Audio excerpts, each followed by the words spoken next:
Assalamualaikum dan salam sejahtera. Ini adalah video dokumentari bagi subjek reka bentuk tradisional. Tempat yang dipilih ialah Makam Al-Ghufran Royal. Kami daripada kumpulan 4 yang terdiri daripada 3 jejaka dan 7 wanita.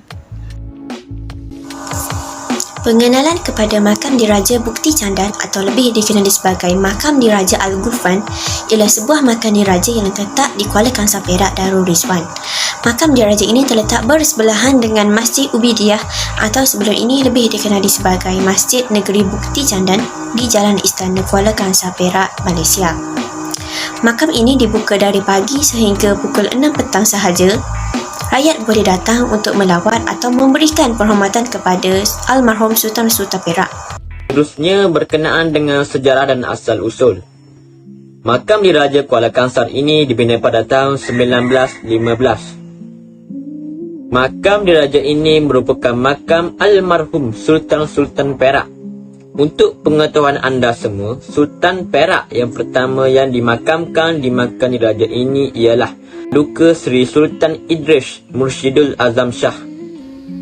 Seperti yang sudah sedia maklum, terdapat 4 senarai nama Sultan yang dimakamkan di Makam Diraja, iaitu Seri Iskandar Shah Rahmatullah, Sultan Yusuf Izzuddin Shah radhiyallah, yang ketiga Sultan Idris Iskandar Abdul Mutawakkil Alallah Shah Qadasullah, dan yang terakhir ialah Sultan Adlan Muhibbuddin Shah Ghafarullah.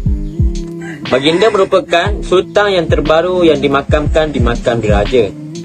Baginda juga merupakan ayahanda kepada Sultan Nazri Muizzuddin Shah.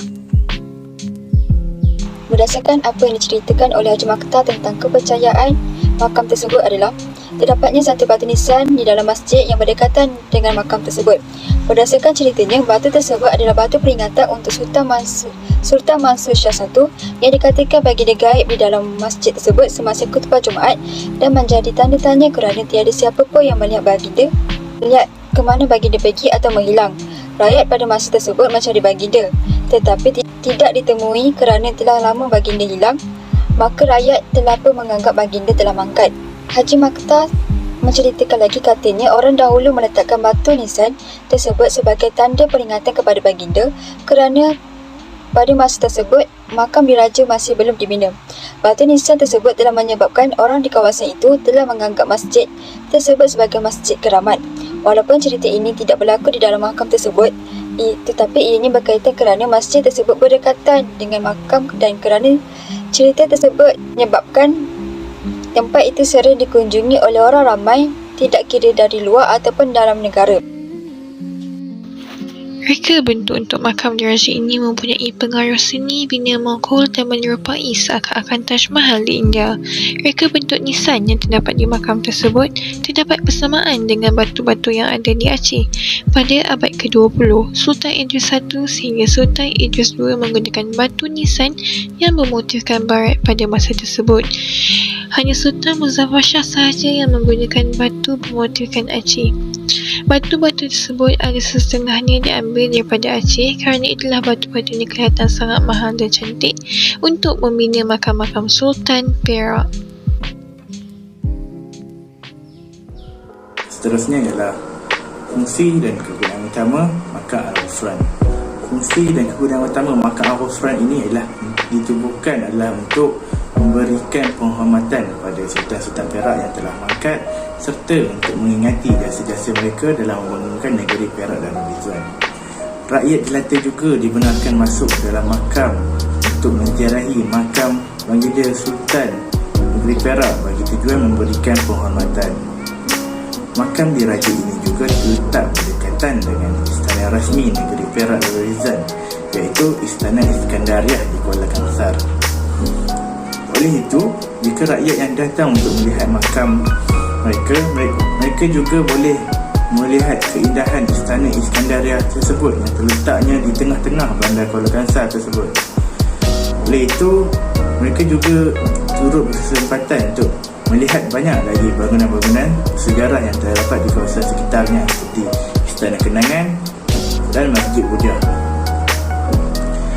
Ketika berlakunya kemangkatan Sultan Perak atau yang berkaitan dengannya, kawasan makam tersebut akan ditutup kepada awam dan hanya mereka yang berkaitan sahaja dibenarkan memasuki kawasan tersebut ketika kejadian. Seterusnya ialah bahan dan proses pembuatan.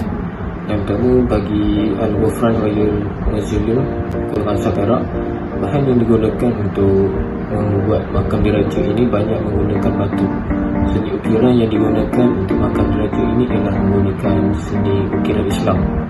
Ukiran hiasan berbentuk ayat Al-Quran, hadis-hadis dan kata-kata hikmah. Makam ini dibina di tempat yang tertutup dan berbubung, tetapi bagi sisi tengah makam sahaja yang mempunyai bubung dan menggunakan batu-batu yang mahal dan berkualiti seperti batu dari Aceh atau Padang. Setengah makam sahaja dibina dengan besar dan bertingkat. Lantai makam ini menggunakan batu marmer yang berkilat dan licin. Sebagai kesimpulannya, saya berharap reka bentuk untuk makam dan muzium tersebut dapat dijaga dengan baiknya untuk generasi akan datang. Hal ini disebabkan terdapat banyak reka bentuk atau tempat-tempat yang bersejarah tetapi tidak dijaga dengan baik, dan akhirnya tempat tersebut musnah sebelum sempat generasi akan datang ingin membuat kajian atau melihat. Saya berasa sangat bersyukur kerana dapat mengkaji dan pergi melihat sendiri reka bentuk dan tempat bersejarah tersebut. Saya berasa sangat bangga dengan reka bentuk lama yang mereka bina kerana pada zaman dahulu keperluan barangan tidak begitu banyak untuk proses pembinaan sesebuah istana yang indah. Jadi marilah kita sama-sama menjaga khazanah pada masa yang akan datang. Sekian, terima kasih.